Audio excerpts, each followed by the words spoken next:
evening, challengers. This is Rachel here with Whole Fit. We are at the end of our Olympic challenge, 3-week challenges. We have done burpees, week 1. We have done plank to push-up, week 2. Week 3 is another 2-minute challenge, this time 2 different activities. First minute, we have the push-pull. Get 15-pound dumbbells, squat down, up to your shoulders, press up, back in.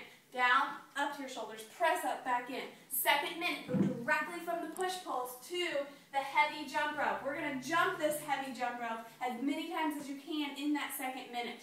Yes, after you're tired from the push-pulls. This is our last challenge. Some of you are asking me, Rachel, I don't have a heavy jump rope. I don't have 15-pound dumbbells. That's okay. We have a special time slot on Thursday from 6 to 7 p.m. where you can show up at Faust Park, and we will be there on the playground with our toys.